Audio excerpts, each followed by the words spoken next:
12일에 열릴 백악관 회의에서 바이든 정부가 삼성전자의 미국 내 공장 증설을 압박할 것이라는 예측이 나왔는데요. 단순히 공장 증설 요구에 그치지 않고 장기적인 반도체 공급망 세판 짜기에 돌입할 것이라는 이야기도 나옵니다.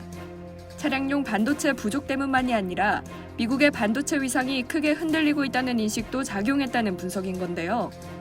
8일 업계에 따르면 최근 20년간 글로벌 반도체 시장에서 미국의 점유율이 반토막 났다는 분석 결과가 나왔습니다. 국제반도체장비재료협회는 지난 6일 미국 상무부에 제출한 보고서를 통해 2000년 24%에 달하던 미국의 글로벌 직접 회로 시장 점유율이 지난해에는 12%까지 감소했다고 밝혔습니다. 2000년 반도체 생산 능력 점유율을 살펴보면 일본이 32%로 가장 높고 미국이 24%, 유럽 및 중동이 17%로 뒤를 이었는데요. 그러나 20년이 흘러 2020년에는 대만이 22.9%로 1위를 차지했고 한국은 21.4%로 두 번째로 높았습니다. 그 뒤로는 17%를 기록한 중국이 있고 미국은 상위 3순위에도 들지 못한 겁니다. 최근 20년간 전 세계적으로 반도체 생산량이 3배가량 증가했지만 이 같은 성장세가 거의 대부분 한국, 대만, 중국 등 아시아 국가로 쏠리며 글로벌 공급망에서 미국의 입지가 갈수록 좁아진 걸로 풀이되는데요.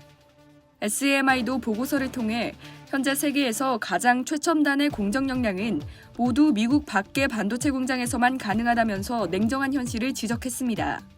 미 의회의 공식 자문기구인 국가인공지능안보위원회도 지난달 보고서를 통해 점차 미국이 반도체 시장에서 기술 우위를 잃어가고 있다고 언급한 바 있죠. 이 같은 현실을 직시한 바이든 행정부가 최근 반도체 공급망을 미국 주도로 재편하기 위한 작업에 본격 착수한 걸로 보입니다. 지난달 2조 2,500억 달러 규모의 대규모 경기 부양책을 발표한 가운데 이 중 500억 달러를 반도체 산업 지원에 쓰겠다고 밝힌 바 있습니다. 더욱이 반도체가 인공지능, 자율주행, 슈퍼컴퓨터 등 4차 산업혁명 핵심 먹거리에 필수적일 뿐만 아니라 향후 최첨단 미사일이나 위성 등 군사적 목적으로 활용될 수도 있어서 미국 입장에선 중국을 견제하기 위해 안보 차원에서 반도체 시장을 바라볼 명분도 있는데요. 결국 바이든 행정부는 국적에 관계없이 글로벌 기업들이 미국 현지에 더 많은 반도체 공장을 지어서 아시아에 편중된 공급망 의존도를 낮추는 게 절실하다는 분석이 나오는 이유입니다.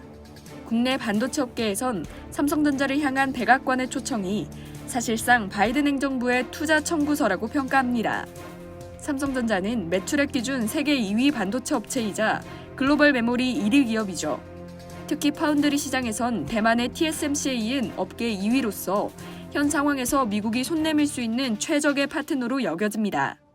업계 한 관계자는 파운드리 신규 투자가 필요한 시기에 절묘하게 백악관의 호출을 받은 터라 삼성전자 입장에서도 난감할 수밖에 없을 것이라며 앞으로도 반도체를 둘러싸고 유럽, 중국 등 강대국 간 패권 다툼은 더욱 심해질 것이라고 말했습니다. 이상 여의도TV였습니다.